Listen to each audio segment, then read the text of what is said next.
matemática que está ahí detrás puede comportarse incluso hasta bellamente.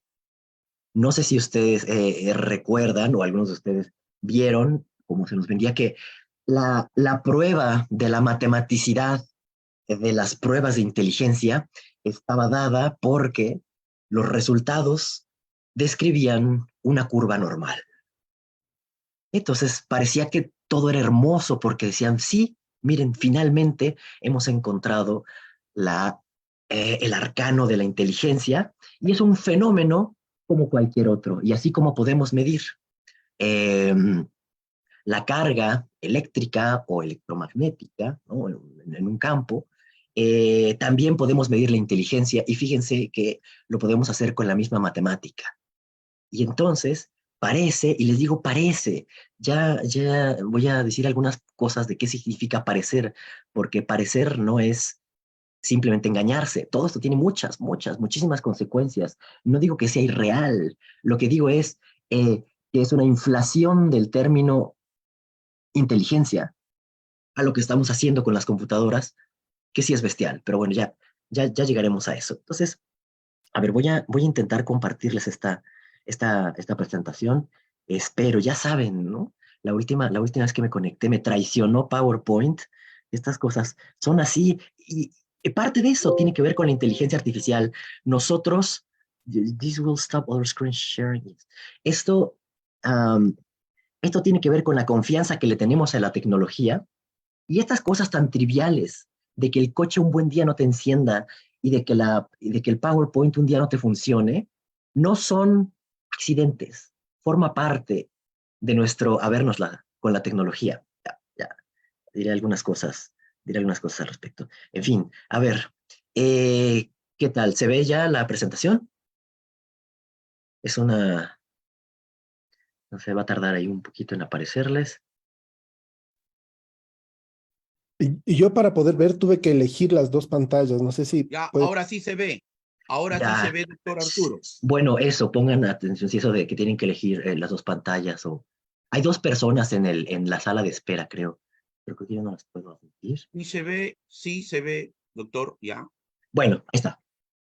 Entonces, hablemos de esta cosa que se llama la singularidad. Aquí puse una gráfica porque la singularidad a ver, sí está tomado de la matemática, de lo que significan las singularidades en matemáticas, pero es también una metáfora, ¿no? No, yo creo que es muy importante saber distinguir el uso imaginativo que nos dan las matemáticas y el uso incluso conceptual al que nos puede ayudar las matemáticas o el uso conceptual que nos pueden proveer las matemáticas en otros campos y las aplicaciones eh, intrínsecamente matemáticas, ¿no? E incluso dentro de esas aplicaciones intrínsecamente matemáticas hay también más de un modo de resolver un problema. Pero en este caso, quisiera que pusieran atención sobre esta gráfica. Supuestamente tenemos la gráfica del inicio de los tiempos y de cómo ha crecido la inteligencia humana. Y resulta que la inteligencia humana, desde el inicio de los tiempos, ha crecido de manera lineal. Me parece raro. Me parece raro que se pueda hacer esta gráfica del desarrollo de la inteligencia, sobre todo cuando no tenemos una definición y cuando no es verdad que la hemos medido. Ni siquiera tenemos la medida de la inteligencia porque no nos hemos puesto de acuerdo en qué diablos podría significar eso que llamamos inteligencia. Y si cualquiera tiene dudas, léase, paséese por las filosofías orientales, las preguntas que se han hecho sobre la mente, el espíritu, la razón, la inteligencia, en fin. Y ahora, superpuesta a este pretendida descripción de la inteligencia humana en el tiempo, ahora sí, eso sí que es una gráfica, hemos visto el crecimiento de la tecnología. Crecimiento de la tecnología. ¿Qué significa eso? De buenas a primeras, sí, efectivamente, las invenciones técnicas, ¿no?, que podemos apreciar desde que tenemos registro de la humanidad, como la rueda, por ejemplo, la escritura, qué sé yo, hasta cuando inventamos la primera máquina de vapor, tiene un comportamiento muy distinto. Por ejemplo, Los sistemas de escritura han tardado siglos y siglos en evolucionar, en producirse, y no podríamos decir que uno es mucho más sofisticado que otro. Quizá la escritura sí va aumentando en abstracción y en los operadores para poder formar cierto tipo de, según cada cultura, cierto tipo de oraciones, pero no pareciera que estuviera habiendo un crecimiento de tipo exponencial.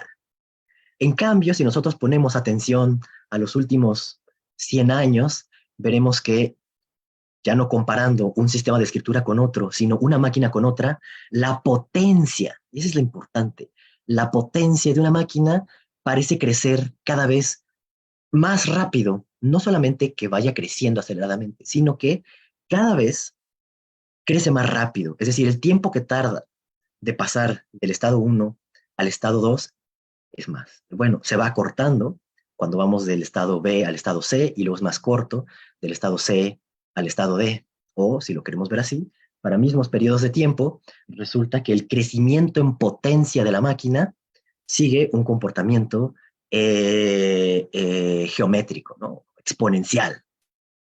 Ahora, son palabrejas, ¿no? Son palabrejas y eh, hay cosas que sí podemos medir y particularmente la palabra singularidad proviene, ahora voy a lanzarles unas citas, ¿no? Pero bueno, se ha desarrollado entre los tecnólogos para nombrar ese punto en el cual supuestamente la inteligencia artificial superaría a la inteligencia humana. No es más.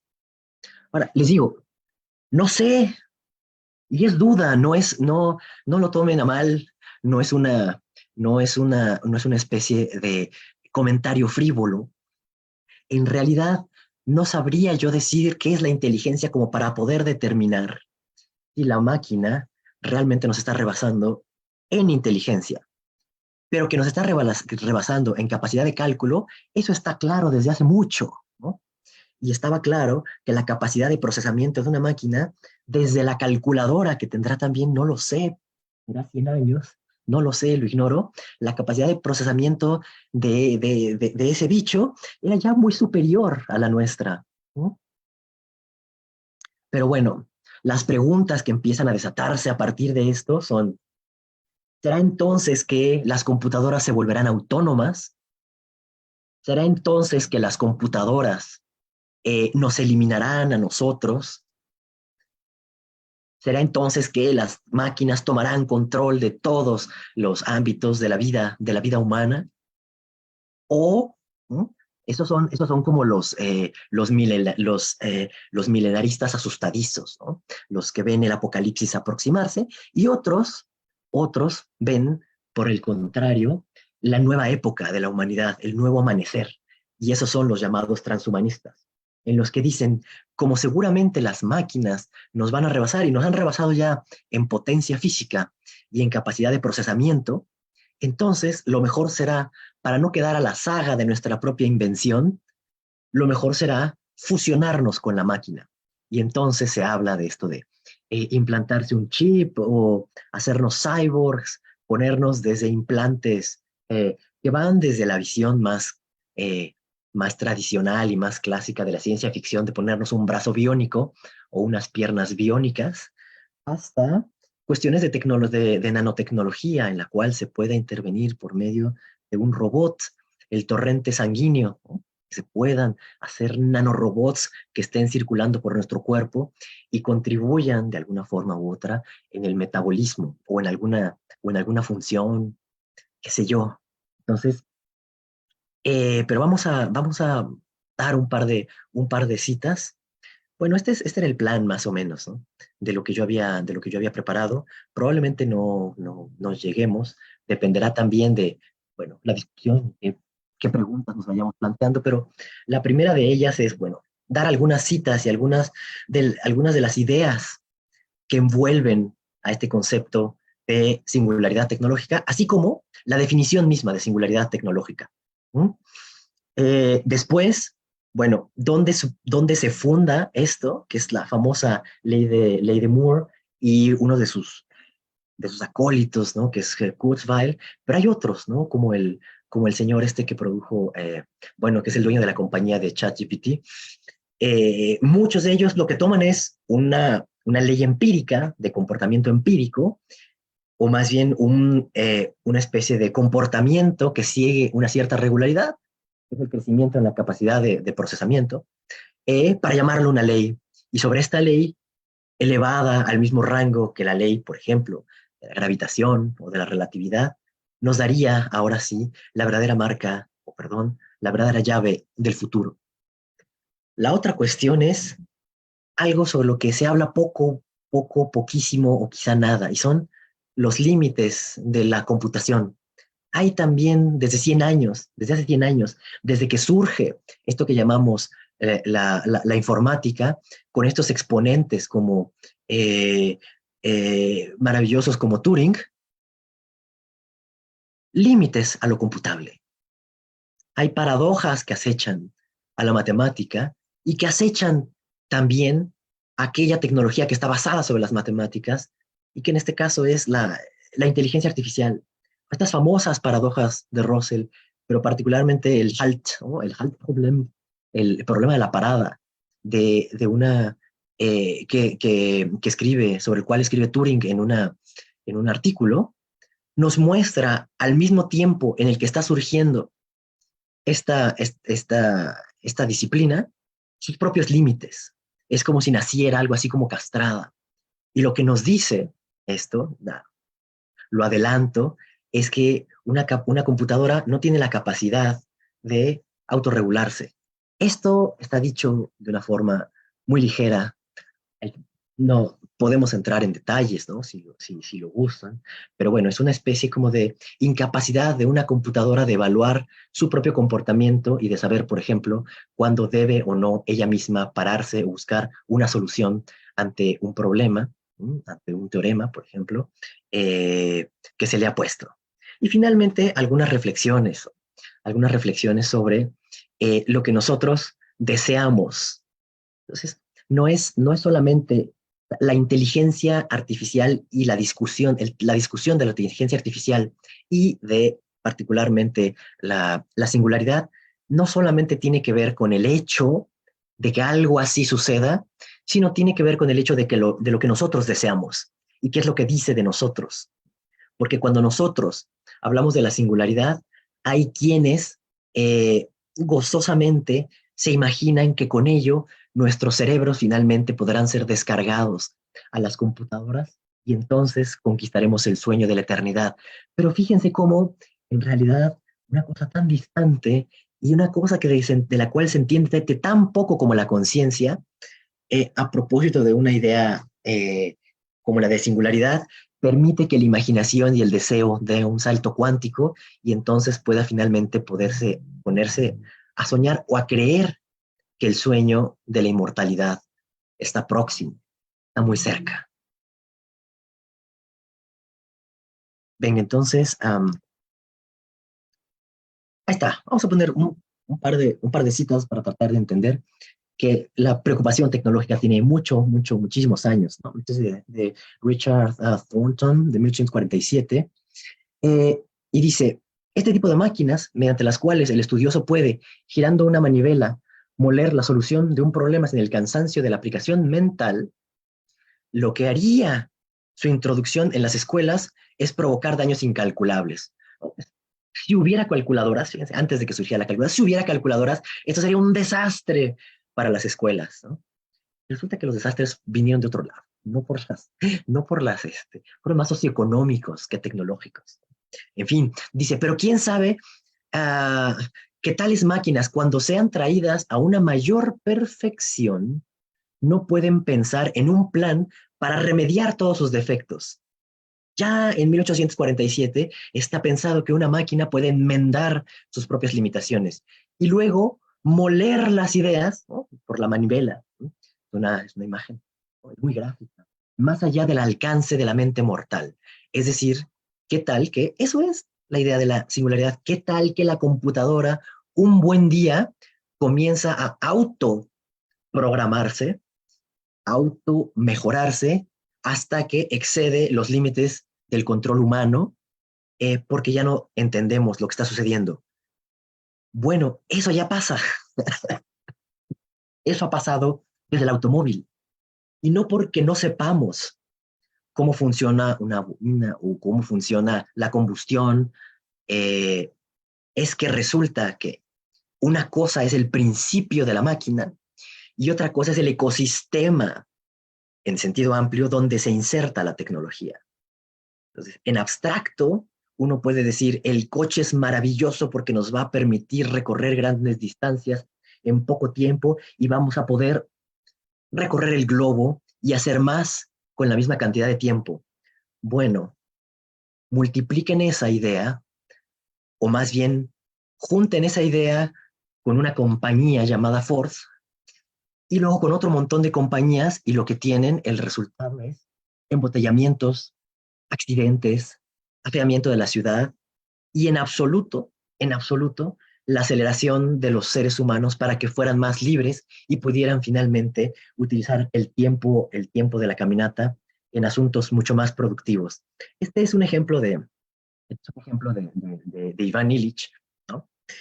Pero es muy significativo y eso nos lleva también a McLuhan, y es que nadie piensa el entorno de la tecnología. No es nunca el problema de una tecnología en sí misma, sino el entorno en el cual se le coloca y los lazos y las relaciones humanas en las cuales eso tiene lugar.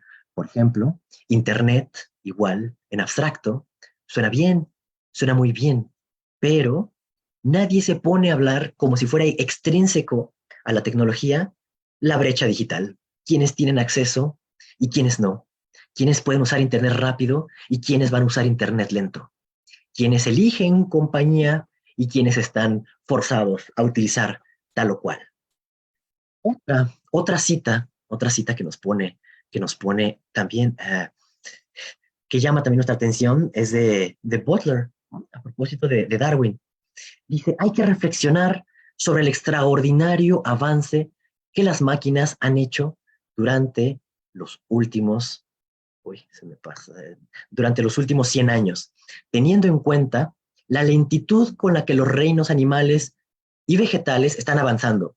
Fíjense, lo interesante de esta cita es colocar la historia de la biología y la historia de la evolución, perdón, de la vida, junto con la historia de la evolución de las máquinas, juntando pues la historia natural con la historia humana y la historia humana con la historia tecnológica, para finalmente hacernos ver que nosotros ya no somos la punta de lanza, esa es la idea de la evolución, sino que somos un mediador. ¿A qué me refiero con esto? Todas las imágenes que ustedes tienen de todas las imágenes, los dibujitos de la teoría de la evolución, viene un pez y luego viene el primer ser que camina sobre la tierra y luego vienen los anfibios, y luego vienen dinosaurios, los pájaros, los mamíferos, los primates y al final está el ser humano. Él a la punta de lanza. La idea de la tecnología, y eso sí es interesante, es que el ser humano se coloca por primera vez en medio y no al final de la historia. Comienza a preguntarse lo que será de él, de nosotros, pues, en una historia en la cual no somos ya la conclusión. Entonces dice, en 1000 años, ¿en qué no se convertirán al final? No podemos hacer cálculos sobre los avances correspondientes a los poderes intelectuales o físicos del hombre, que será una compensación en contra de la medida del mayor desarrollo que parece estar reservada para las máquinas. Fíjese, en el horizonte de la teoría de la evolución, la lentitud es vencida por la tecnología. Es decir, la vida tiene millones de años y lo finalmente logramos con la tecnología no es solamente crear una lanza más larga o transformar la piedra en una bala. Lo que logramos es, y esto sí me parece interesante, es entrar al corazón de la evolución y hoy, en un horizonte distinto de 1863, podemos decir con toda seguridad que la razón por la cual este enlace entre la biología y la tecnología no era un mal sueño, ni era no era una mala intuición, es porque sabemos que la tecnología va hacia su fusión con la carne. Decíamos, ¿no? No es solamente el sueño del cyberpunk, ¿no? La idea de fusionarse con la tecnología, es que la propia medicina lo va haciendo.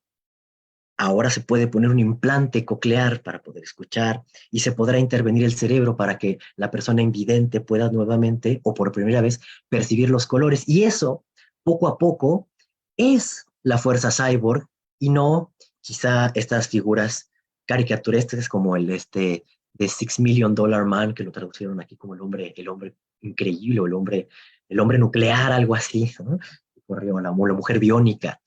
Eh, o cosas como los replicantes, ¿no? De las sagas estas, ¿cómo se llaman? De Blade Runner. Sabemos, ¿no? Sabemos que la inteligencia artificial no es solamente algo que tenga que ver con el procesamiento, ¿no? Aunque está basado en él, se está intentando por todos los medios fusionarlo con el conocimiento natural. Y particularmente, eh, el cerebro se convierte, por lo tanto, en la joya de la corona de la ciencia, porque el cerebro es la piedra angular que junta biología e inteligencia, procesamiento y células. Se comprende por qué los millones de dólares se invierten en, en las ciencias, en las neurociencias, no porque sea solamente muy interesante para la especie, sino porque allí están promesas tecnológicas, médicas, económicas, políticas y sociales. Bien, entonces, y ahora sí, la idea singularidad la avanza un matemático que es John von Neumann. Von Neumann es un gran matemático, hizo cosas sobre teoría de números, pertenece también al desarrollo de la cibernética, una axiomatización de los números naturales, basados en Peano, si no me equivoco. Pero bueno, la cita, y de aquí sale todo, esta es como la palabra, aunque ya vieron que las ideas están dándole vueltas a nuestra especie desde mucho antes, sí es por lo menos en 1958 cuando aparece esta palabra, ¿no? Y además, lo importante, les digo yo, es la palabra singularidad. Ahora van a por qué. Entonces dice, el cada vez más rápido progreso tecnológico, parece que se están citando, ¿no? Y los cambios en el modo de la vida humana dan la apariencia de que se acerca a alguna singularidad esencial. Aquí no dice nada trágico, no dice, no habla de ningún apocalipsis, simplemente dice alguna singularidad esencial en la historia de la raza humana, más allá de sus propios asuntos, tales como los conocemos. Esta cita me parece más prudente, porque lo que dice es, efectivamente, no solamente somos seres técnicos, seres que producen máquinas, sino que somos seres que producen máquinas que adquieren autonomía. No hay que esperar a que la computadora tome una decisión o parezca que tome una decisión. El coche, con el ejemplo que dábamos de Ivan Illich, el coche ya es una realidad autónoma, porque nada de lo que nos sucede con los coches lo planeamos nosotros. Hay una lógica de la propia tecnología, de los elementos con los que está constituida y de la lógica con la que está ensamblada, además del contexto en el cual se le inserta, que rebasa desde siempre los designios humanos. Entonces, quizá lo que hace la singularidad, más que amenazarnos por primera vez como tecnología, es revelarnos la estructura misma de lo tecnológico, como algo que nunca estuvo a disposición nuestra. Es decir, a diferencia de la herramienta en donde nosotros somos, al menos idealmente, los que gobiernan y los que ponen su voluntad sobre la cosa, la máquina es aquel ensamble que produce su autonomía relativa. Pero repito, Esto pasa con los cuadernos. Nosotros tenemos una manera de producir cuadernos, pero resulta que nunca nos preguntamos si se iban a acabar los árboles al estar extrayendo la celulosa. Entonces, estos efectos parecen que podríamos llamarlo efectos secundarios, pero en realidad obedecen a estructuras de conectividad ecológicas, si lo quieren llamar así, que rebasan con mucho los designios humanos. Entonces, esto de la singularidad debe hacernos pensar no solamente sobre las máquinas, sino sobre las computadoras, sino sobre nuestra relación en general con la tecnología, de tal manera que nosotros dejemos de ser ingenuos en la idea de que el mundo lo podemos formar a nuestro capricho y a nuestra imagen y semejanza. Eh, Pronto, esta es otra cita, ya ahora sí de los popularizadores, ¿no? Bernard Winge dice, pronto crearemos inteligencias superiores a la nuestra. Aquí, fíjense, von Neumann está hablando de la tecnología y de que esa tecnología llegará a un punto de no retorno en el cual nuestra vida y nuestros asuntos humanos ya no serán iguales. Pero Winge o Winch, no sé la verdad, eh, pero lo que él está diciendo es otra cosa.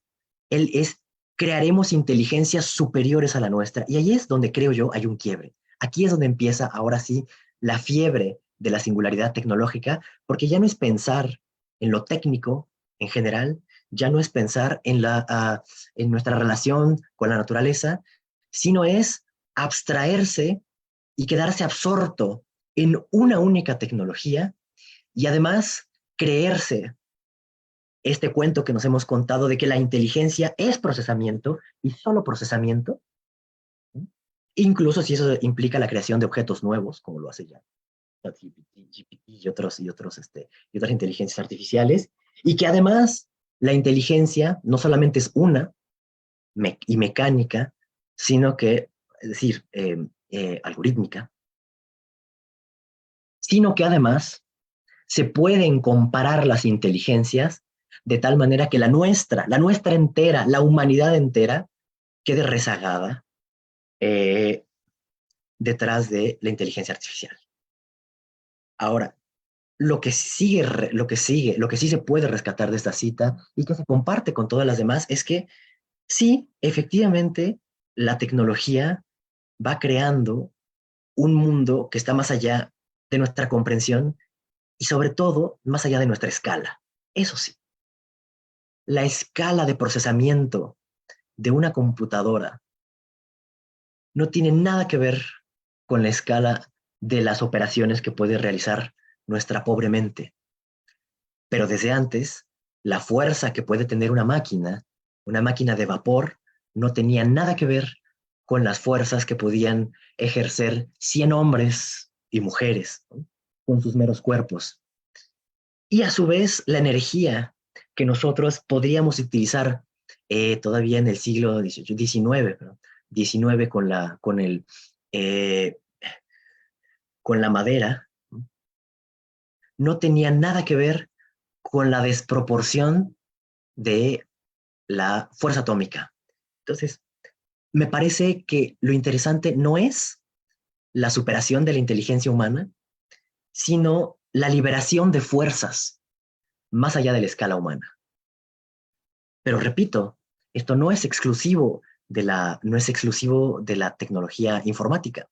Nosotros encontramos ya que la escala humana era la escala planetaria y que una bomba atómica podía acabar con el planeta. No con el planeta, o bueno, quizá incluso con el planeta, pero sobre todo con las condiciones de vida que nos soportan como especie. Eso introduce una desproporción entre las fuerzas y los efectos, o entre las fuerzas que están a nuestra disposición y sus efectos. Y la inteligencia artificial se parece y sigue exactamente el mismo patrón que la bomba atómica. Es desatar poderes de procesamiento. Eso no es inteligencia, es poder de procesamiento. Es una fuerza en la capacidad de procesar. El asunto es que, así como la bomba atómica puede ser utilizada para generar energía o para borrar almas de la Tierra, la inteligencia artificial no está decidido el entorno en el cual se va a insertar. Pero no deberíamos ser demasiado optimistas en nuestra especie y pensar que se le va a dar el uso el uso más honroso, porque nunca ninguna tecnología se le ha dado solamente un uso honroso. La pólvora ha sido usada lo mismo para los fuegos artificiales que para perforar cuerpos, ¿no? Como la energía atómica se hizo primero para destruir y bueno, eventualmente se empezó a utilizar para extraer energía, ¿no? E iluminar las ciudades. Eh, pero no es tanto ser rebasados, sino introducir una desproporción de procesamiento en el cual no entendemos, y ya no entendemos, y ya no entendemos lo que las computadoras están haciendo. No es que no entendamos cómo funciona una computadora porque tenemos la matemática y nosotros las creamos y sabemos de nuestros electrones y de los estados y logramos codificar información, tenemos un sistema binario y podemos definir sobre eso una lógica y podemos sobre eso hacer un sistema de deducción, ¿no? Tenemos nuestros conectores, tenemos todo eso, tenemos la lógica, nuestra lógica clásica que nos alcanza perfectamente bien para funciones básicas de computación, pero muy potentes, porque se pueden realizar millones de operaciones por segundo, operaciones en paralelo, y además existe esta cosa, que es la retroalimentación, que son las redes y la forma en la cual las redes neuronales y la forma en la cual se ha hecho la inteligencia artificial, y es la capacidad de aprender. Es decir, si nosotros buscamos el camino más eficiente entre dos puntos, cual se entiende como la solución óptima de un problema, bueno, pues se pueden ir probando con cierto azar o no caminos y eventualmente tomar los fragmentos de los caminos, recombinarlos y componer uno nuevo, una resultante, una composición de caminos para encontrar el más eficiente, y entonces lo que eso significa es siempre ir refinando la rapidez, la eficiencia, ¿no? La eficiencia del procesamiento. Es decir, no solamente la potencia de procesar, sino también la regla con la cual procesamos. Venga, entonces aquí está. Aquí está la famosa curvita, ¿no? Eh, Somos puestos nosotros dentro de la historia humana como historia de la inteligencia, y eso es un poco lo que sucede, ¿no? Nosotros asumimos que somos mente, no asumimos que somos cuerpo, no asumimos que somos una cultura material, no asumimos que la transmisión histórica depende de objetos. Nosotros estamos convencidos de que estamos hechos de la materia angélica del pensamiento, de la materia sutilísima de la razón, y que por lo tanto la historia entera del universo puede ser vista como la historia de una inteligencia que llega a cumplirse con nosotros. Claro, es irrelevante toda la historia de la evolución y la invención de las patas o de las aletas. Lo único que importaría es la historia humana, la historia de cómo llegamos a ser sapiens. Y por lo tanto, tenemos aquí esta gráfica en la cual, bueno, vemos la capacidad de procesamiento que va de la libélula hasta nosotros, y luego lo que verdaderamente nos importa, que son los primates superiores, y cómo van ellos, o bueno, desde los homínidos hasta nosotros que coronamos la, la, la, la, eh, la evolución. Pero si la corona de la evolución es esta idea chata de procesamiento, entonces ahora sí, claro que debemos temer que la computadora nos exceda. Pero repito, no es que la computadora sea más inteligente que nosotros, es que nosotros insistimos en reducirnos y en comprendernos como procesamiento de información. Y en esa medida será una profecía autocumplida. Con otras palabras, la computadora será más lista que nosotros si nosotros nos estupidizamos lo suficiente. Entonces aparece la famosa ley de Moore. si no me recuerdo, este señor trabajaba en Intel, ¿no? Y entonces él se empezó a dar cuenta de cómo, bueno, pues a algunos de ustedes les tocó ver cómo iban creciendo las computadoras, ¿no? Empezamos así con 2 de RAM, y luego aparecieron 4, y luego aparecieron 16, y Moore empezó a ver, bueno, estaba ahí en Intel, y empezó a ver cómo iba creciendo la capacidad de procesamiento, ¿no? Eso implicaba y después implicó la cantidad de hilos que conectan los núcleos de los procesadores, lograr, ¿no?, un procesador, ya no los bulbos, como funcionaban los armatostes estos, durante la Guerra Mundial, e incluso todavía en México en los 80s existían estas computadoras gigantescas con tarjetas perforadas. Eh, y bueno, pues me tocaron las primeras computadoras de casa. Y sí, ¿no? Efectivamente era posible ver cómo cada año, cada ciertos años, se duplicaba, ¿no?, la capacidad.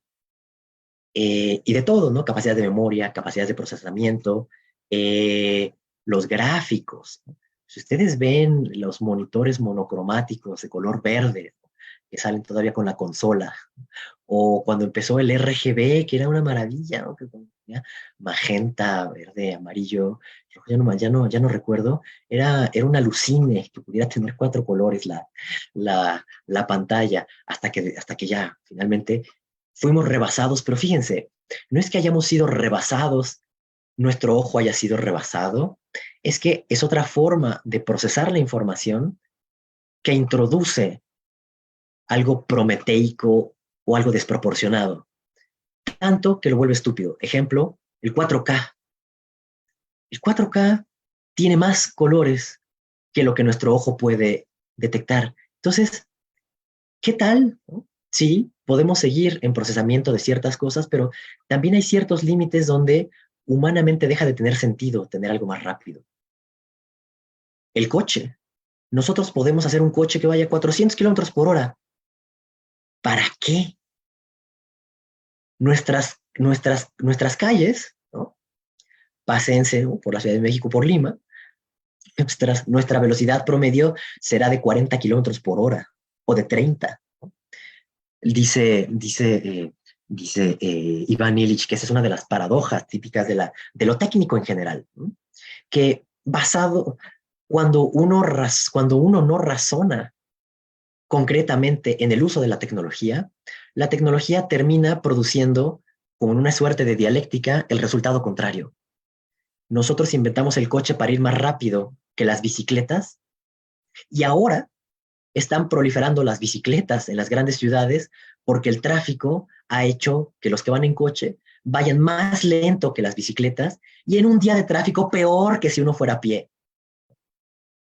Entonces, la paradoja, por eso hablo, ¿no?, de repente de la estupidez artificial, nos va a pasar exactamente esto, que al crear una desproporción en el procesamiento, creemos también una cantidad de complejidad inmanejable que termine produciendo problemas que ya nadie puede resolver y que seamos más lentos. Ejemplo, esto no es ciencia ficción. Ejemplo, yo prendo mi computadora y estoy acostumbrado a que opere a una cierta velocidad, y entonces la red, Internet, Word y las cosas que todos utilizamos del gran monopolio, ¿no?, de Microsoft. Bueno, pues un día la computadora, entre comillas, decide que se va a actualizar. Eso les ha pasado. Y entonces produce un caos, porque en ese momento no hay forma de que ustedes puedan usar nada de los recursos de la computadora. Nada. Entonces, en un momento donde ya teníamos cierta tecnología, piensen, por ejemplo, en la máquina de escribir. Todavía me tocó hacer algunos trabajos. Cuando yo confío absolutamente en la computadora y todas mis cosas están en la computadora, entonces, cuando falla, se me va el mundo, se me destruye el mundo completo. Piensen nada más en lo que pasa cuando pierden su celular. Nosotros hemos decidido vincular, pero no es la tecnología, somos nosotros. Nosotros, o más bien este señor, que es lo único que inventó, Jobs. Jobs no inventó nada. Dios no inventó la tecnología. Toda la tecnología sobre la cual están construidos los teléfonos inteligentes se hizo en universidades públicas, financiada por el Estado. No es verdad que esta tecnología se debe a la invención de las empresas. En absoluto. Hay un libro ahí de Matsukato donde investiga esta relación entre tecnología, Internet mismo, ¿no? Internet mismo no se le ocurrió. No se le ocurrió a las grandes compañías. Surgió del ejército y surgió de unos nerds y surgió en garages, surgió de mucha gente. Pero seguro no de la genialidad de los que hoy ganan más dinero a partir de eso, ¿no? En fin, fueron las universidades y las universidades públicas. Bueno, volvamos al tema. Entonces, la ley de la,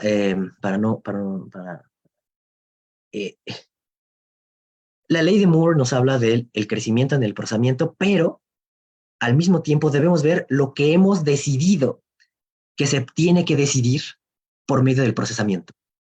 Por ejemplo, los registros. Sí, el Estado no puede darse el lujo de tener todos los registros de su población escritos en papel. Los necesita tener digitalizados. Pero, al igual que en el ejemplo del coche, resulta que un día hay un ataque, como acaba de pasar, ¿no?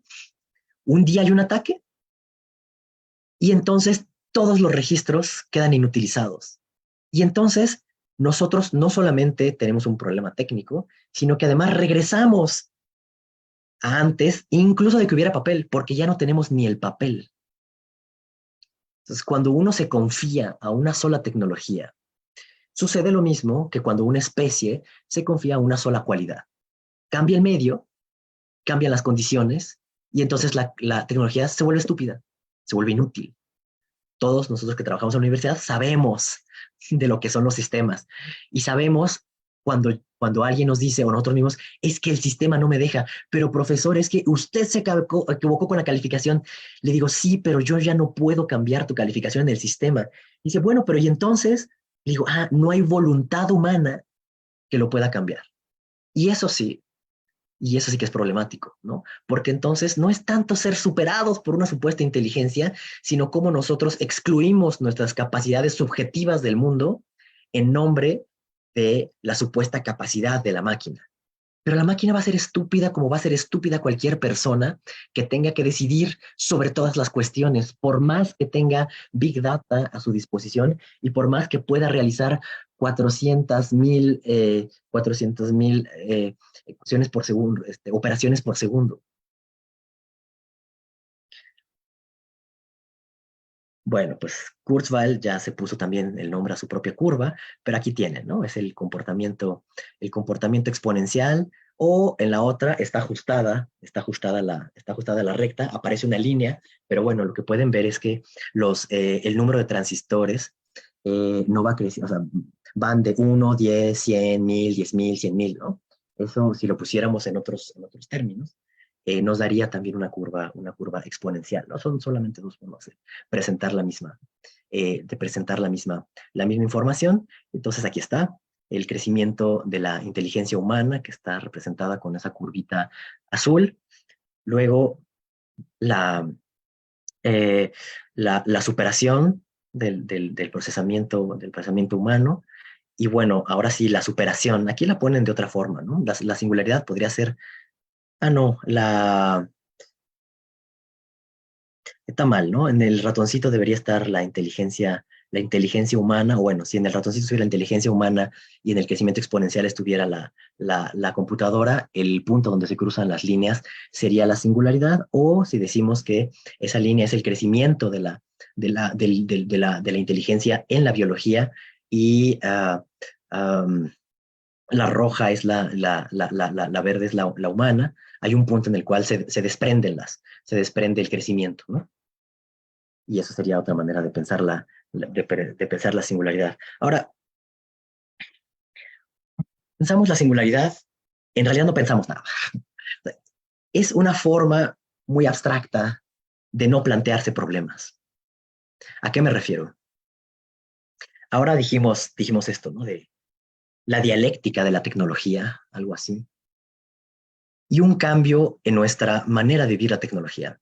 Nosotros, en digamos, desde los ilustrados, ¿no?, que empezaron a construir los autómatas, hasta nuestras computadoras más actuales, hay dos maneras de ver la tecnología: angélica y demónica. La manera angélica es que la tecnología finalmente resolverá todos nuestros problemas. La demónica es la tecnología finalmente nos acabará y nos acabaremos autodestruyendo. Bueno, pues quienes están ahora en Silicon Valley, quienes están ahora produciendo la inteligencia artificial y sobre todo vendiéndola y colocándola, pertenecen al ala de los angélicos. Es decir, aquellos que creen que nos va a redimir la inteligencia artificial. ¿Y por qué? Bueno, por una asunción que nunca discuten, y es la idea de que los problemas humanos son problemas de procesamiento. Entonces dicen, ahora sí, finalmente, la economía la podremos planear y podemos predecir y encontraremos los óptimos que nunca podemos alcanzar porque la inteligencia humana es falible. O diseñaremos el mejor sistema de transporte con óptimos para que no se desperdicie una gota de combustible. O crearemos un sistema de producción de comida que sea también, bueno, todo esto tiene que ver con óptimos. Los óptimos son gráficas de maximización, son razonamientos que aseguran el punto de maximización entre dos variables, por ejemplo, y que es el principio de nuestra economía, o al menos de la economía capitalista tal como la entendemos. Eso quiere decir que nosotros estamos pensando la inteligencia artificial sobre principios económicos, en buena medida sobre principios económicos, y sobre todo estos que promueven la inserción o el desarrollo de la inteligencia artificial están pensando sobre todo en que la singularidad va a ser un punto, va a ser un punto de perfección de la raza humana. Ahora, hay una cuestión que no aparece aquí, o mejor dicho, hay un antiguo dualismo que se repite en toda la historia de la filosofía, y no solamente occidental, y es el dualismo, número uno, mente-cuerpo, y número dos, el dualismo razón-voluntad. Y toda nuestra computación y todo lo que creemos en torno de la inteligencia artificial está basado en esto. Número uno, en que las computadoras no tienen carne ni cuerpo, y que por lo tanto no requerirían nunca ni energía ni mantenimiento, y por lo tanto podrían servir como receptáculos de nuestra eternidad. Ese es una, ¿no?, el primer dualismo. El segundo dualismo es la separación entre la voluntad y la razón. Pero fíjense, Kant ya casi acabó, ¿no? Acabamos 10 y 10, ¿te parece bien, Daniel? O... Correcto, doctor, correcto. Venga.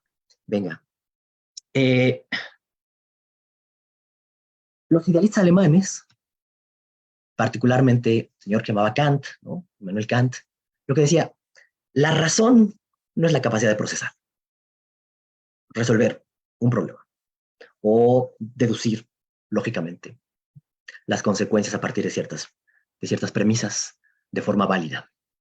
Dice, la verdadera inteligencia humana es la capacidad de darse fines dignos para existir y apegarse a esos fines, ¿no?, y no instrumentalizar al prójimo, bla, bla, bla. Pero finalmente es la capacidad de darse fines. Entonces, a mí me parece cuestionable la idea de que la inteligencia esté ligada con el procesamiento y no con la capacidad de darse fines, porque la capacidad de darse fines es una actividad propiamente de la vida y de la vida en común. Y la computadora no resuelve eso.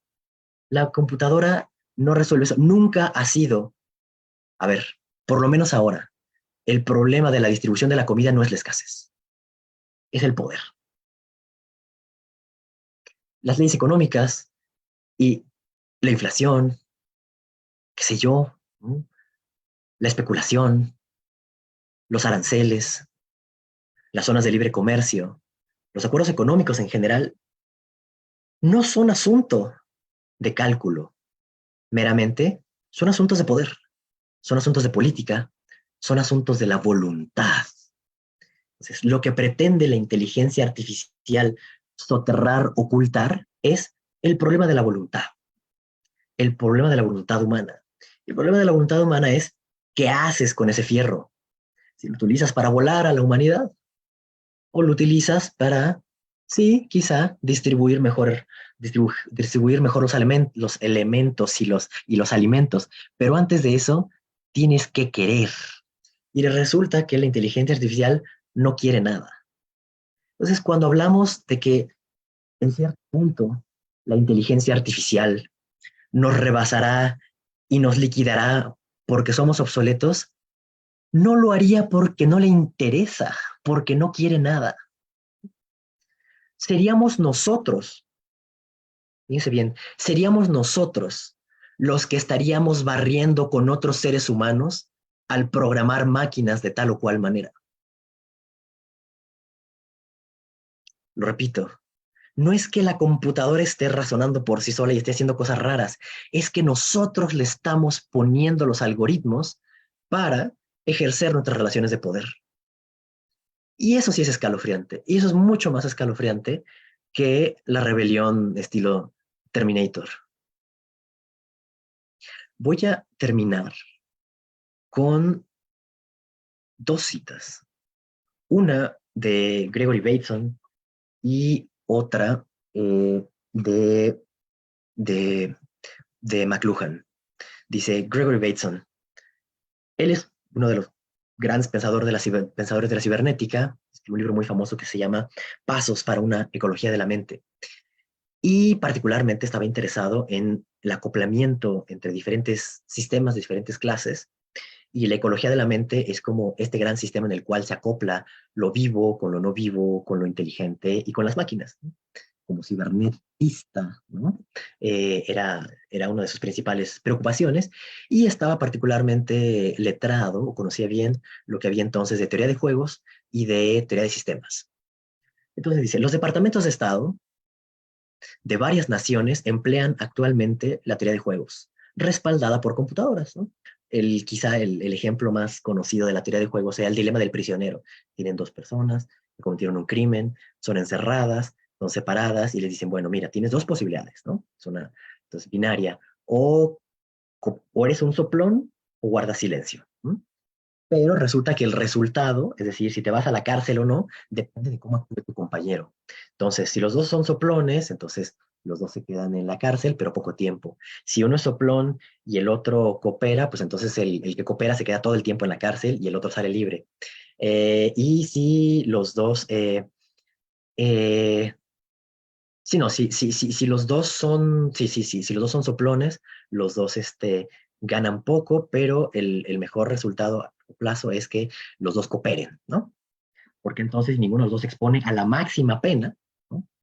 Ni hay tampoco una asimetría entre ganadores y perdedores. Bueno, lo dije así muy rápido, todo atropellado, pero, pero es solamente para que vean cuáles son el tipo de dilemas o de problemas, ¿no? Tiene uno una matriz, tiene posibilidades de elección, tiene jugadores, y los resultados finales dependen de la concomitancia de los dos.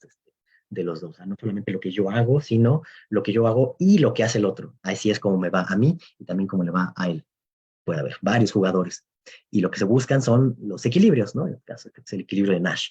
En fin, entonces dice, primero, lo que hacen los estados cuando utilizan estos modelos de teoría de juegos es identificar las reglas de la interacción, ¿no? En un mundo bipolar, te dices, bueno, pues tenemos aquí, este es el bloque occidental, este es el bloque soviético, luego consideran la distribución de fuerzas, nos vamos a pelear en Afganistán o nos vamos a pelear en alguna otra guerra proxy, la distribución de armas está así, nosotros estamos más cerca del territorio, entonces tenemos mejor posicionamiento estratégico, bla, bla, bla, ¿no? Y entonces piden a la computadora cuál debe ser nuestra próxima jugada para reducir al mínimo nuestras probabilidades o posibilidades de perder en el juego, o bueno, o de ganarlo, ¿no? La computadora arranca, entonces jadea y emite una respuesta. Y fíjense, he aquí la cuestión de la voluntad. Y surge la tentación de obedecer a la computadora.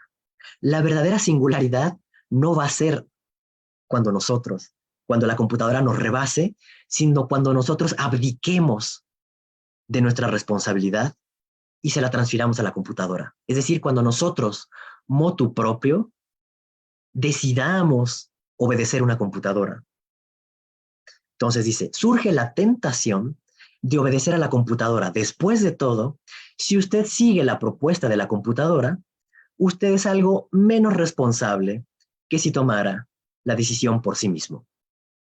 Pero si usted hace lo que la computadora aconseja, con esta decisión está aseverando que apoya las reglas del juego que usted dictó a la computadora, que nosotros dictamos. Incluso si la computadora se automejora, somos nosotros los que decidimos que se automejorara y somos nosotros los que decidimos que eso era mejor que cualquier respuesta humana. Entonces, usted habrá reafirmado las reglas de ese juego. El resultado es un sistema en el cual las reglas de la interacción internacional se tornan más rígidas cada vez. Da la impresión de que al usar las computadoras crecen las posibilidades. Pero puesto que somos nosotros los que están poniendo esos algoritmos y les están pidiendo que razonen de cierta manera, somos nosotros los que en una profecía autocumplida estamos produciendo la singularidad y no una supuesta ley autónoma, como la ley de Moore. Las computadoras tienen su autonomía, tienen su comportamiento, pero no es ese quizá, ¿no? Dice, la verdadera pregunta es saber, mi opinión, que someto a la consideración de ustedes, y yo también, es que lo que anda mal en el campo internacional es que las reglas necesitan ser cambiadas. La cuestión no es qué es lo mejor que puede hacerse dentro de las reglas existentes. La cuestión es cómo zafarnos de las reglas que han estado funcionando. La inteligencia artificial está hecha para encontrar el óptimo dentro de las reglas existentes, dentro de las reglas realmente existentes del mundo. Y estas reglas, bueno, tienen que ver con cierta lógica y tienen que ver con un ambiente social y sobre todo económico. Entonces, con la inteligencia artificial no estamos creando o permitiendo que una inteligencia supuestamente libre se desarrolle, lo que estamos es eternizando y liberando una potencia inusitada para un modelo de razonar y para un modelo de calcular la vida. ¿Mm? El asunto es que, y ahora sí, de verdad, con eso termino, el asunto es que no pensamos realmente la tecnología. Y hay 4 puntos, esto es lo que había dicho Ivan Illich, solamente que se quede como material, ¿no? Que cada vez que se introduce, McLuhan está, por supuesto, interesado más en la tecnología de los medios de comunicación, pero esta aplica para toda tecnología, ¿no? Uno, ¿qué es lo que mejora la tecnología? Es decir, ¿qué es lo que potencia? Y en el caso de la inteligencia artificial, es claro, es la evidencia, es la eficiencia y la capacidad de procesamiento. ¿Qué es lo que la tecnología hace obsoleta? Bueno, va a hacer obsoletos un montón de trabajos mecánicos, de trabajo mecánico, de trabajo intelectual abstracto, vamos a llamarlo así. ¿Y qué es lo que va a producir? Desempleo. Ahora, ¿qué recupera la tecnología? Y esto es muy interesante.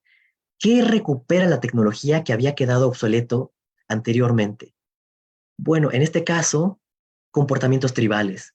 Por ejemplo, si habíamos sido forzados por nuestras ciudades y nuestros medios de comunicación a vernos con gente de muchas clases, Internet nos permite retribalizarnos a partir de mecanismos que refrendan nuestros gustos y confirman nuestras expectativas.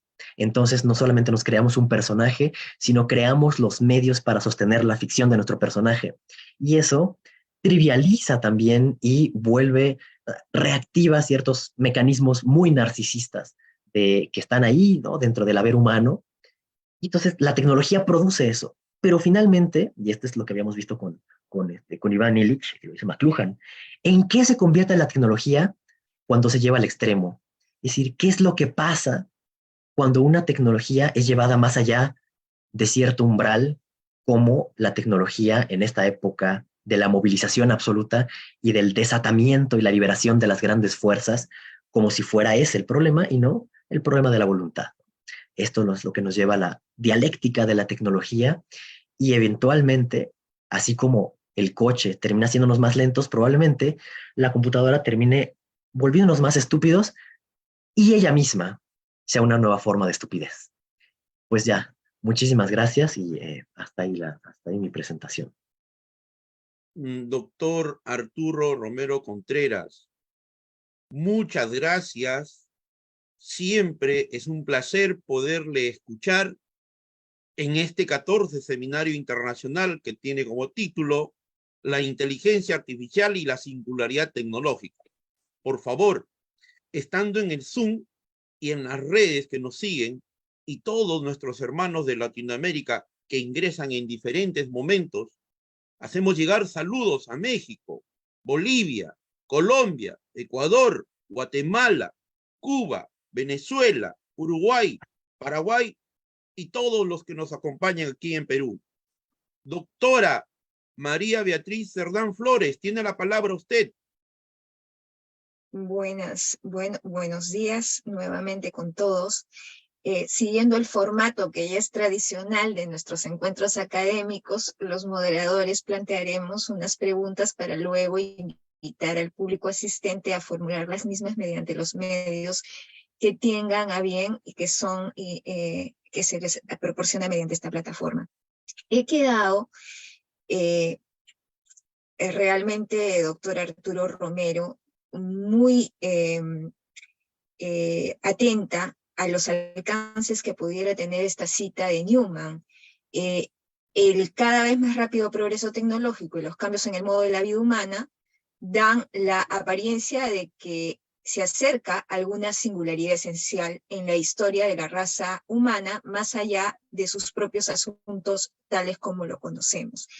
Pero esta frase de Newman, este pensamiento de Newman, deja muchas puertas abiertas. Entonces, porque podemos interpretar esto con una connotación positiva y podemos interpretar esto con una connotación negativa. Es más, la singularidad esencial, ¿no? A través de esa frase podríamos, si no tuviéramos mayor información, entenderla de varias maneras. Es muy inquietante, ¿no? La afirmación de von Neumann. Entonces, conforme a lo que usted ha planteado respecto de su exposición, puedo advertir de que hay una palabra clave aquí: quién toma el control y quién toma el poder. Entonces, enlazándola con esta cita de Newman, no sé si usted podría aclararme lo siguiente, ¿no?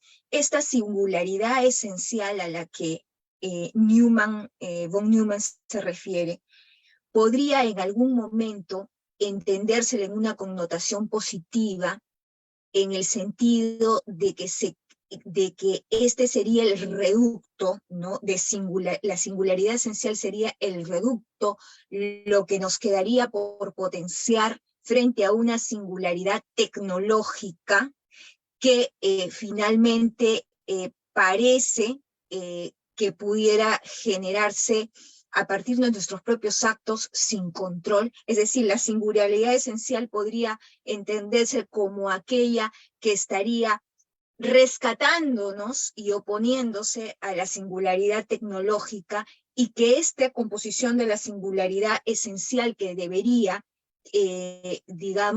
identificar en todo caso de una manera ideal en todo este proceso de evolución tecnológica y este boom de esta revolución tecnológica al ser humano, debería estar compuesta justamente por la toma de control, ¿no? Del poder, por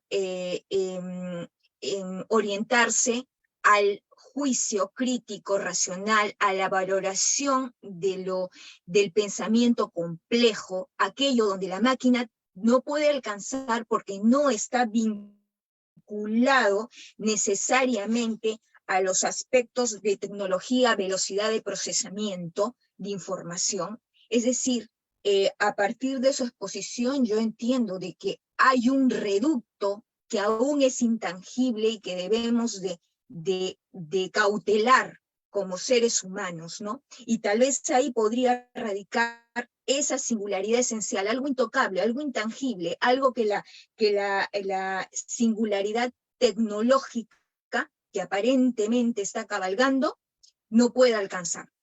Es eso como número uno. Número dos, la singularidad tecnológica podrá en esta medida, digamos, ser neutralizada, controlada, ¿no? Evitar que suceda. Podremos evitar que suceda.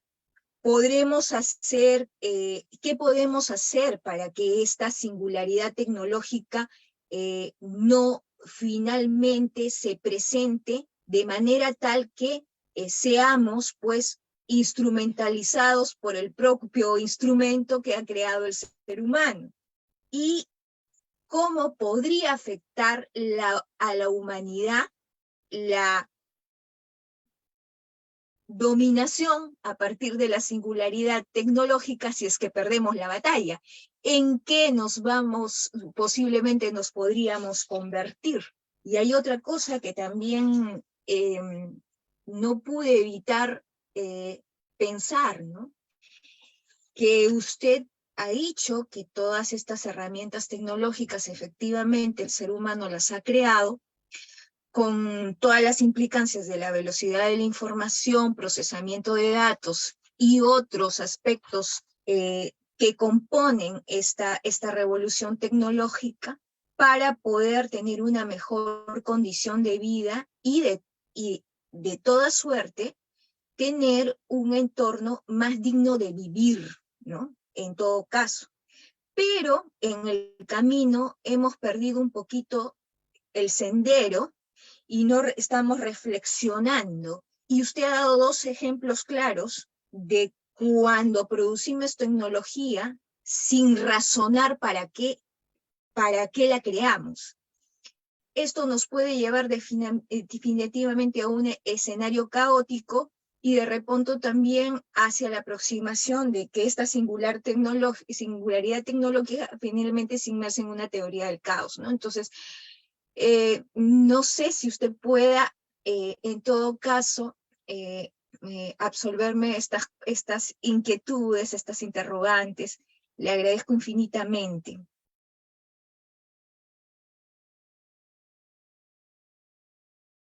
Claro, muchísimas gracias por la pregunta. Quieren, bueno, son muchas, ¿no? Son muchísimas, son muchísimas cosas interconectadas. Voy a defraudar con mi pregunta, digo, con mi respuesta, desde luego, pero voy a intentar juntar varias, sí, varios intereses, o varios asuntos que se fueron entrelazando. El asunto es pensar y querer. No basta pensar si por pensar nos limitamos a considerar la estructura técnica de la cosa, ¿no? Ahora, hay que pensar la tecnología en general, el lugar que juega en la historia, en nuestra sociedad, etc. Pero tampoco basta eso. Tampoco basta eso porque una meditación profunda, ¿sí?, como la de Heidegger, sobre la técnica, deja intacta la cuestión del poder. Y la cuestión de la tecnología es una cuestión de poder. Si nosotros ponemos atención a la máquina de vapor no solamente estuvo hecha para transportar gente, sino estuvo hecha para transportar a cierta gente. Estuvo hecha para transportar a ciertas mercancías. Y así seguirá la cosa, ¿no? Los coches no estuvieron hechos para el transporte público, ¿no? El transporte público hubiera funcionado mucho mejor de otras maneras, ¿no?, que con coches privados, pero hubo una lógica en la producción y era el individuo, individuar las almas a partir de la propiedad, de tal manera que cada quien tuviera su coche, ¿no? Entonces no se resolvió el problema de la movilidad humana. Entonces, hay que, ¿sí?, definir cuestiones técnicas, hay que pensar las implicaciones en todas las escalas, pero sobre todo hay que crear las condiciones objetivo-materiales de distribución del poder. Si no, no importa no importa todo lo que pensemos, finalmente caerá en manos de alguien y las asimetrías de poder harán que este esté en manos de una persona que la usará con toda seguridad en contra de otra. Con absoluta seguridad, como sucede ya. Nosotros tenemos una capacidad enorme de procesamiento, pero ¿qué se está haciendo con esa capacidad enorme de procesamiento? Se está influyendo la opinión pública, ¿no? Para salirse, de la Unión Europea, para promover un candidato, porque eso somos. O sea, no hay que pretender que por la potencia los resultados van a ser más dignos. Vamos a seguir siendo tan pequeños como lo hemos sido siempre y nuestra voluntad y nuestros intereses tan rastreros o altos como hayan sido siempre.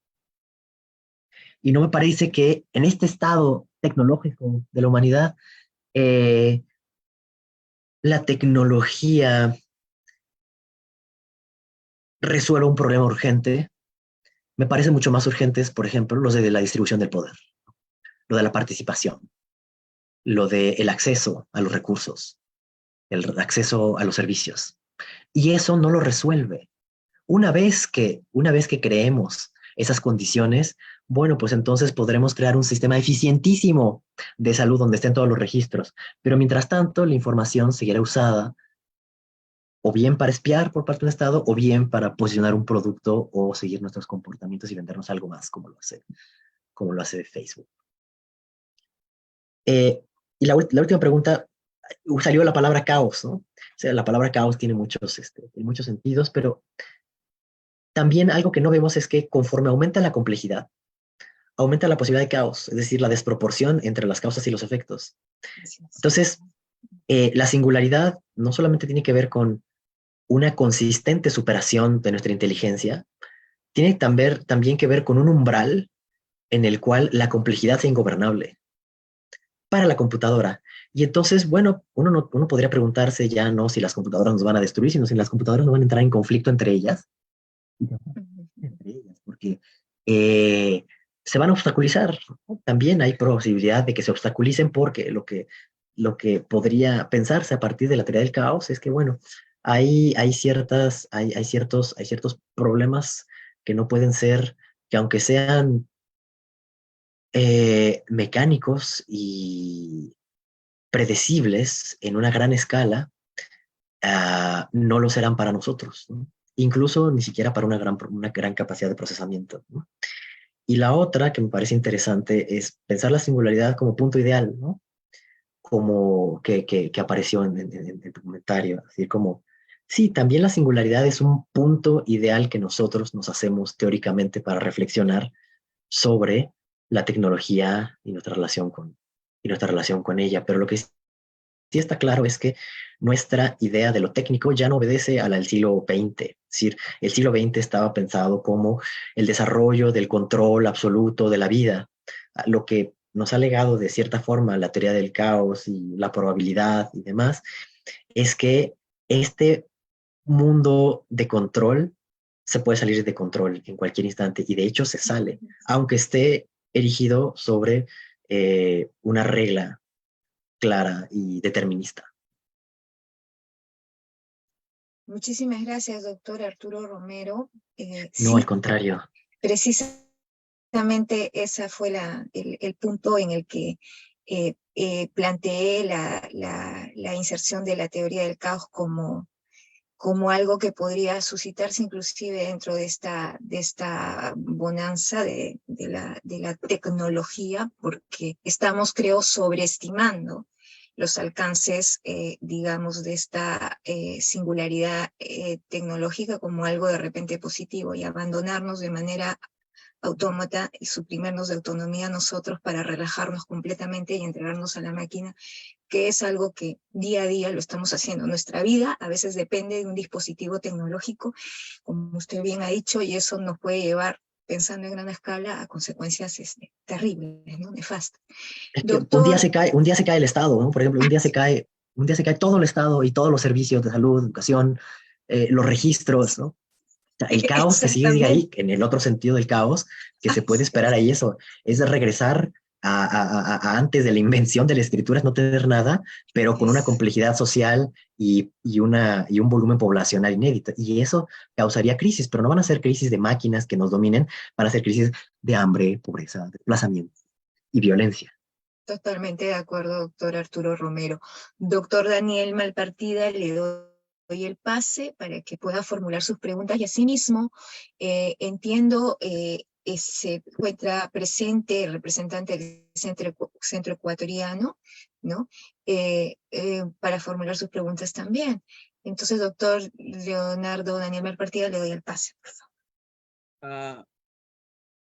Alex Mejía, mi amigo, de allá desde Quito, Ecuador. Hola, Y yo, Leonardo. carambas, por favor, utiliza el micrófono y participa. Vaya, muy, muy amable. Gracias, Leonardo. Muchísimas gracias, Arturo, por la charla. Voy a decir las preguntas de una vez todas, si se puede comentar alguna bien, si no, pues quedarán ahí. Claro, claro. A mí me llamó lo primero la atención, oyendo ya el final de la charla, es que capaz nuestra revolución humana y social está llegando más tarde que el desarrollo tecnológico. Y eso hace que nos pongamos en una situación muy complicada, muy compleja, y tal vez frenar o intentar frenar ese desarrollo para tratar de comenzar a desarrollarnos como humanos, ¿no? Y como solidarios, como comunitarios, con un razonamiento que obviamente no solo puede ser limitado a un tipo de mentalidad que se privilegia en lo que se llama pensamiento occidental o cultura occidental, ¿no? Que es esa mentalidad racionalista, dejando de lado las otras como espiritual, las mentalidades espirituales, las estéticas, ¿no? Es decir, claro que pueden crear cuadros, pero realmente eso es lo que... Ahí se termina el concepto de belleza, esa construcción y producción estética desde la mentalidad racional. La mentalidad afectiva, que es muy propia de nosotros los latinoamericanos, es muy fuerte, y que obviamente se le ve como una desventaja para, si se lo mide desde la otra mentalidad racional, o mentalidades, como ya digo, que son varias, que no tienen que ser necesariamente reducidas a la racionalista. Incluso dentro del mundo occidental conviven, no es que el mundo occidental es completamente racional. Por otro lado, entonces esto me lleva a que quizá por ahí va la respuesta al gran dilema de Turing. Para la pregunta, ¿qué pregunta le tendríamos que hacer a las computadoras para saber qué es una computadora y no una persona que está haciéndose pasar, perdón, y no una computadora que está haciéndose pasar por una persona, ¿no? Entonces, estaría por ahí la respuesta, ¿no? De que no existe la posibilidad de dar lineamientos, ¿no? De dar que nos dé las metas, las teleologías, ¿no es cierto? Y entonces, por ahí creo que va otro comentario que quería hacer. Finalmente quería decir que la manzana mordida de Apple entonces constituiría una buena metáfora para lo que es la singularidad, porque es un nuevo paraíso en donde se nos vuelve a tentar, ¿no? Es como en paraíso, vivíamos en un paraíso, y ahora viene una nueva manzana, y Apple la tomó muy bien. Primero era completa, ¿no? Pero luego ya surgió esta idea de la mordida, también por el suicidio de Alan Turing, pero creo que ya como dándole a la charla, yo creo que sería como eso, ¿no? Es la nueva tentación de dejarnos seducir por una idea de que pueden tomar decisiones por nosotros, cuando en el fondo estamos tomando nosotros la decisión de que ellos hagan ciertas cosas que nosotros luego las vamos a obedecer. Entonces, una nueva manzana, y capaz sería terrible morderla, no sé, pero quería hacer ese comentario. Creo que esos son mis comentarios. Muchísimas gracias, querido Arturo. Buenísimo, me encantó la idea de la manzana y del fruto prohibido. Me la voy a robar, si la ves por ahí, es mía. No, no es cierto. Fantástica, de verdad me gustó mucho. Sí, sí, sí, absolutamente. Hay una disparidad ahí entre el crecimiento de la capacidad de vivir con los prójimos y la tecnología, y por lo tanto surge, y eso sí es ideología, es una tentación y además es ideológico venderle a cualquiera la solución de los problemas humanos como si fuera un problema técnico, tecnológico. Por eso puse la cita del Sam Altman, ¿no? El tipo que ya no la leí más, pero el que hizo el ChatGPT dice unas cosas terribles, ¿no? Dice unas cosas como son como de niño, ¿no? Dice, sí, entonces va la tecnología a darnos el tiempo libre porque vamos todos a dedicarnos a cosas divertidas y entonces las computadoras van a crear una gran cantidad de valor y entonces todos nos vamos a hacer ricos y ya el único problema, dice así como en un pie de página, dice, bueno, ya el único problema es que pues algunos van a ganar más que otros, ¿no? Dice, pero bueno, ya ponemos impuestos, ¿no? Bueno, mucha suerte, ¿no? El problema de los impuestos es lo que divide y lo que hace las guerras, ¿no? Porque unos dicen que eso es robo, ¿no? Y otros, y otros efectivamente lo utilizan como robo, ¿no? El Estado. Pero esas preguntas, ¿no? El Estado, el mercado, el individuo, la comunidad, no son asuntos que aparezcan, ¿no? Sino estos comentarios de 3 centavos que puede hacer sobre la sociedad o la economía un Sam Altman, o incluso, ¿no? O incluso, que no es mucho mejor el señor de Microsoft, ¿no? Solamente por ser justamente invertir en vacunas, no por eso lo hacen demasiado inteligente.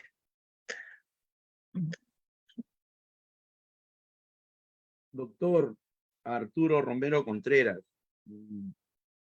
siempre va quedando ideas para seguir documentándonos, investigando, meditar, reflexionar. Debe quedar claro, ¿no? Que a través de la historia de la humanidad somos nosotros, los seres humanos, lo que hemos fabricado esa máquina que se llama computadora.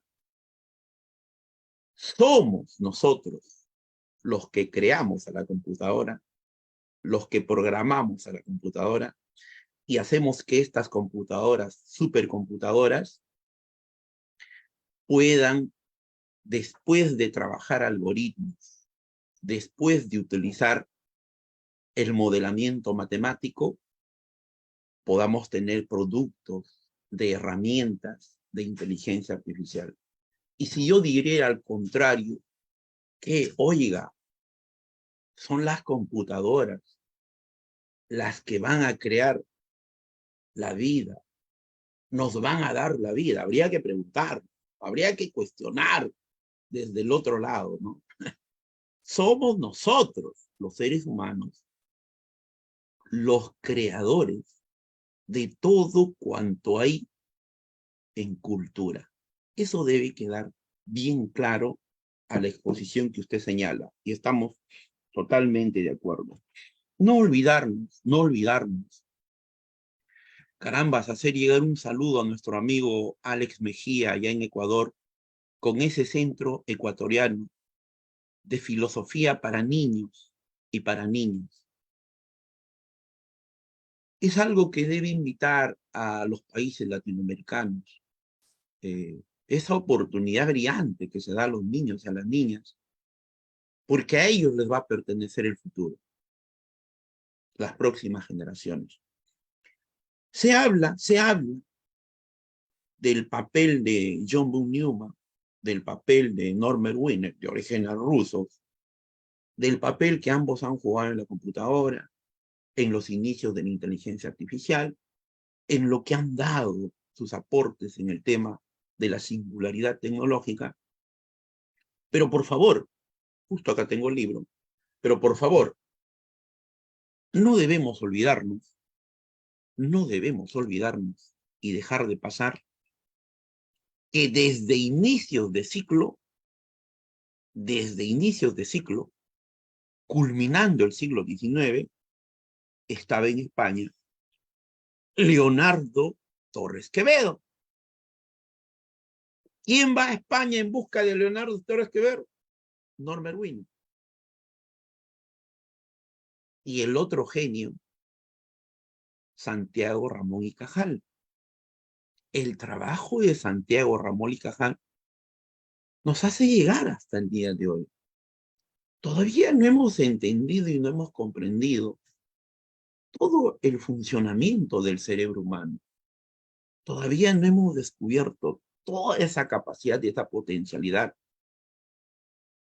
Y me atrevo a decir que todavía no sabemos qué es aquello que dice ser inteligencia humana e inteligencia artificial. Entonces mi pregunta, maestro, que siempre nos deja una labor para pensar, revisando los libros aquí del doctor Ray Kurzweil, Cómo crear una mente, el cerebro del pensamiento humano, voy a hacer una pregunta, doctor, en relación a la ingeniería inversa del cerebro humano. Voy a parafrasear a Ray. ¿Algún día podremos descifrar los genes que controlan el desarrollo del cerebro humano, doctor Arturo? Esa sería mi primera pregunta. Estoy parafraseando el libro como él quería que le digan, de Ray. ¿Qué nos dice al respecto, doctor Arturo? Y interesantísimo los comentarios, Daniel. Pues dos. Primero, dos.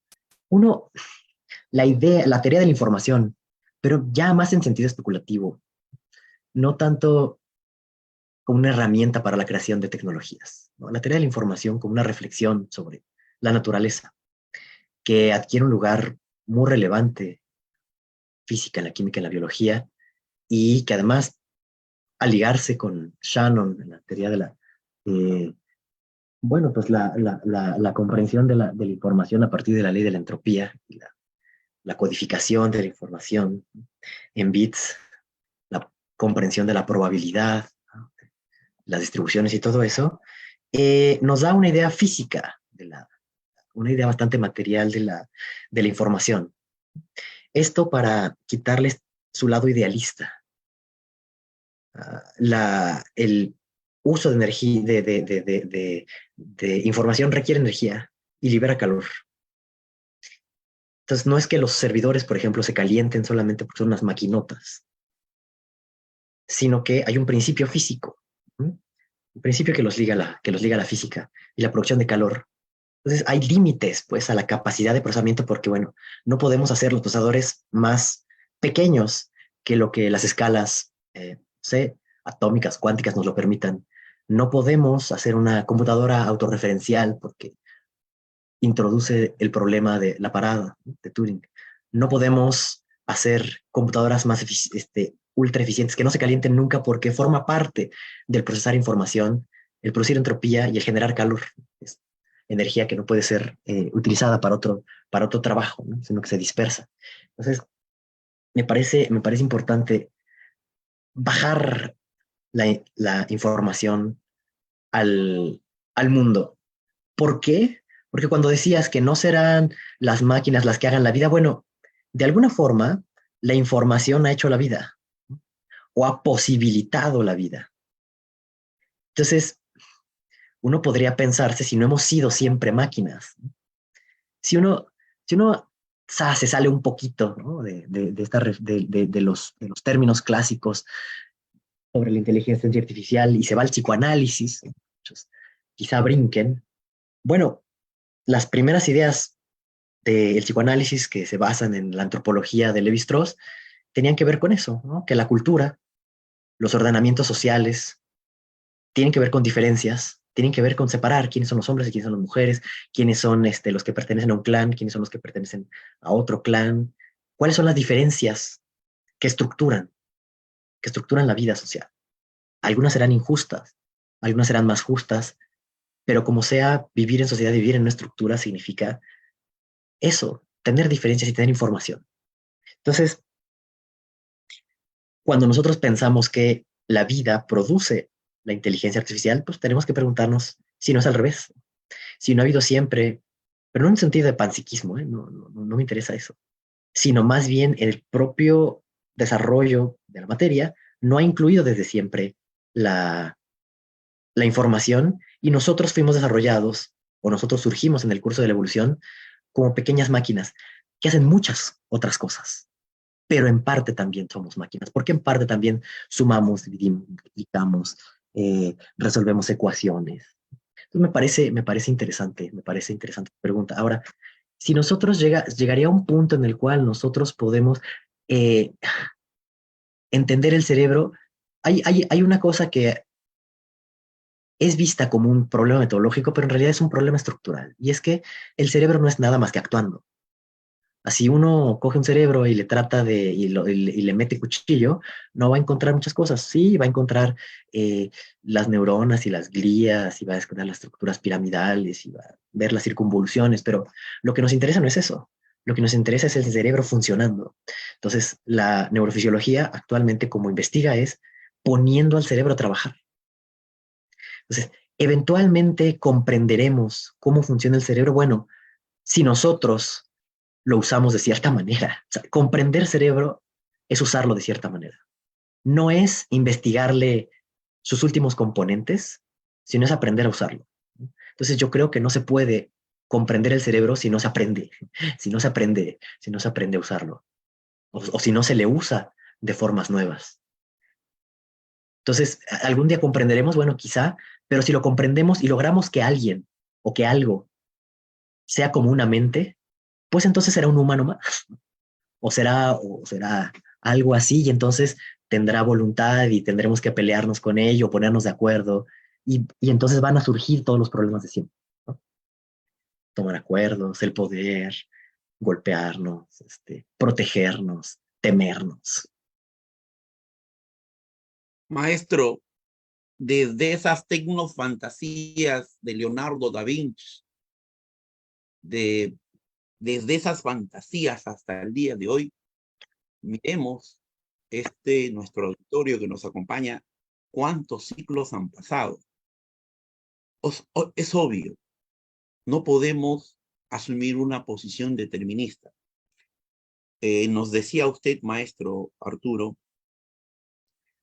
que también había estudiado psicología, y esta pregunta vamos a darle desde un enfoque de la psicología, y vamos a seguir parafraseando a Ray Kurzweil, carambas. ¿Considera usted que las inteligencias artificiales tendrán conciencia, libre albedrío y hasta identidad propia, doctor Arturo? Y pues, como dices, pues, no podemos saberlo, pero de alguna forma las ciencias cognitivas van en una dirección muy interesante. Y no sé si algunos hayan escuchado de las 4 Es: la cognición en activa, embedded, que está contextual, eh, eh, no es incarnated, es embodied, que está en un cuerpo, y extended, que está fuera de la piel. Entonces, nosotros cuando pensamos, no pensamos solamente hasta el límite de nuestra piel, ¿no? Nosotros producimos, hablamos, y el mensaje llega más allá de nuestro cuerpo, lanzamos signos, señales a otros, es decir, realizamos intercambios de información, y eso exige entonces estar extendidos. Ahora, no pensamos en abstracto, pensamos en un cuerpo, y si nosotros reparamos en las metáforas filosóficas que hemos dado, por ejemplo, para dar razón, como ofrecer un suelo, con base en qué me dices esto, ¿no? Bueno, eso de que tiene que haber un suelo es una metáfora que viene de nuestro cuerpo, ¿no? Entonces hay una capacidad heurística de comprender que está dada por nuestro cuerpo. Y bueno, eso hace que también lo que pensamos sea útil para nuestro cuerpo. Entonces, ¿qué tan útil puede ser algo o alguien que no tiene cuerpo? Es algo que merece interrogación, ¿no? Porque entonces puede causar un montón de dolor si no tiene eso. Si no tiene el dolor, yo también, cuando se habla de las neuronas espejo, por ejemplo, sí, no cualquiera puede torturar a otra persona. Tiene que pasar por cosas terribles para que sea capaz de eso, ¿no? Pero si una computadora no tiene cuerpo y no puede tener concepto del dolor, no se le puede meter una directiva, porque la única directiva que tenemos frente a otro es, ay, me duele. Y otro puede decir, ay, pero si ni te toqué, bueno, me duele, y en ese sentido le creemos. Entonces, una computadora tendría que creer que los enredos humanos tienen que ver con eso, con el hecho de poder mentir, de creer, de hacer creer, y no solamente con lo que es, sino con lo que debería ser, con lo que yo quisiera que fuera, con lo que no debería ser. Y esas complejidades exceden mucho, por mucho, a la computadora. ¿No?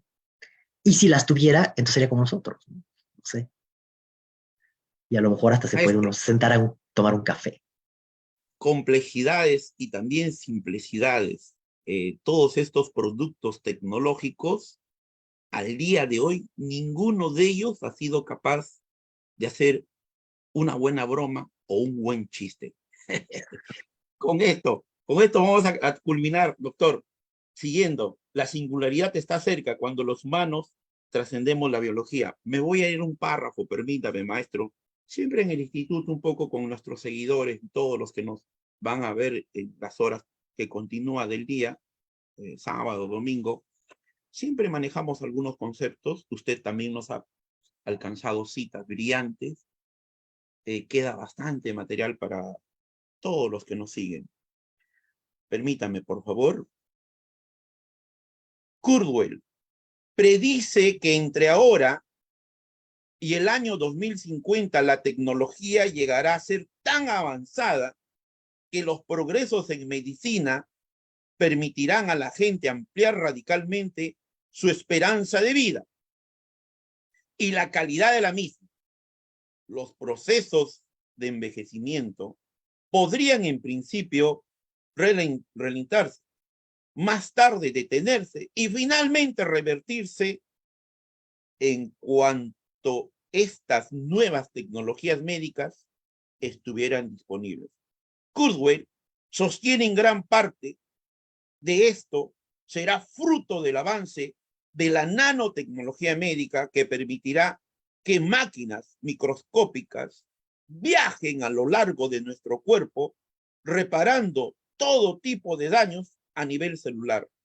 Del mismo modo, los avances tecnológicos en el mundo de los ordenadores darán lugar a máquinas cada vez más potentes, numerosas y baratas.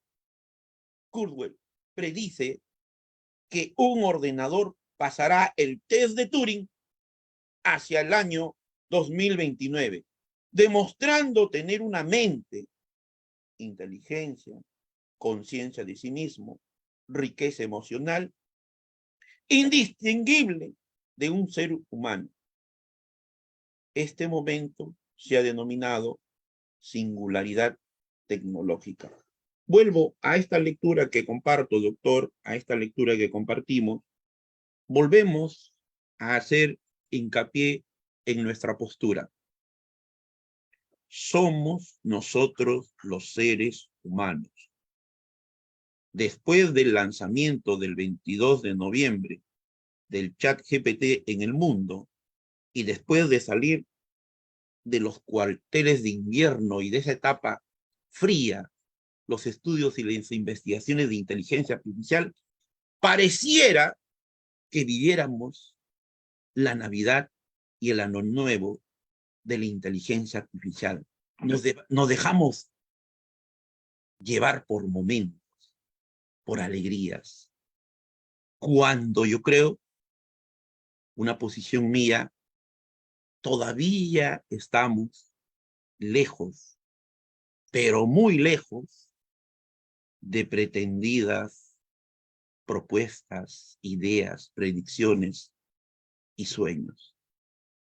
Eso sería yo desde un punto de vista, porque también nosotros acá en el instituto, maestro, estamos en un proceso de un aprendizaje constante. ¿Usted qué dice al respecto, doctor Arturo? Esa fue mi última pregunta, mi última No, intervención, maestro. nada, me gustó mucho. Dejémoslo ahí. Dejémoslo ahí y continuemos el otro día. Grandísima cita. Sí, sí, sí. Muy en el espíritu de Altman, muy en el espíritu de seremos felices y se acabarán las enfermedades, pero cuando dejemos de enfermar del cuerpo, seguiremos enfermando de tristeza y de depresión.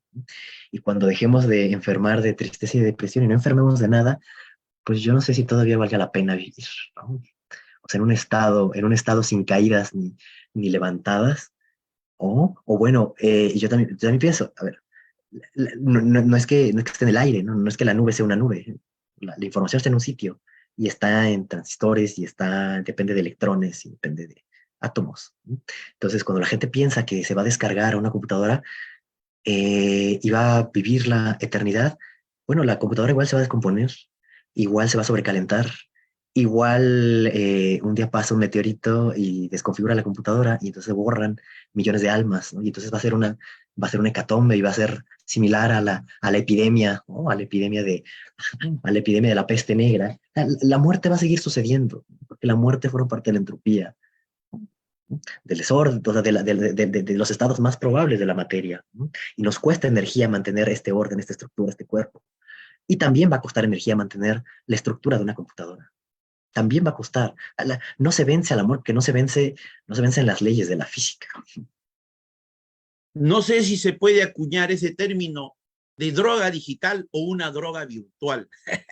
Y por Por supuesto que favor, sí. en este 14º seminario internacional que tuvo como título La inteligencia artificial y la singularidad tecnológica, a cargo del doctor Arturo Romero Contreras, hacemos llegar un saludo a nuestros hermanos que nos acompañan: México, Bolivia, Colombia, Ecuador, Guatemala, Cuba, Venezuela, Uruguay, Paraguay y aquí en el Perú. Muchas gracias, doctor Arturo Romero Contreras. Siempre un privilegio y un honor de la vida contar con su presentación, con sus estudios, investigaciones. Voy a ceder la palabra a la doctora Miriam Magallanes Maldonado. Por favor, doctor.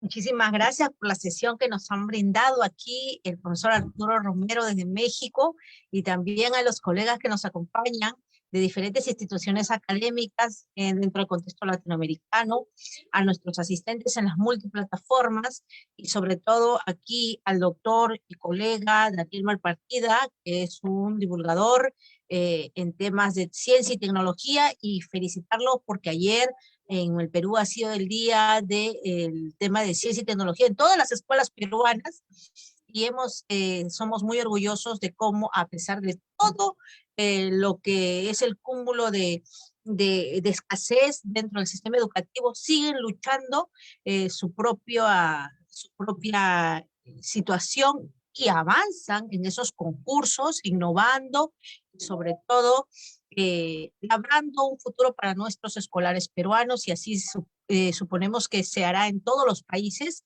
latinoamericanos, donde a pesar de todo se sigue con la aspiración de mejorar la convivencia humana, la educación, sobre todo una tecnología humanística.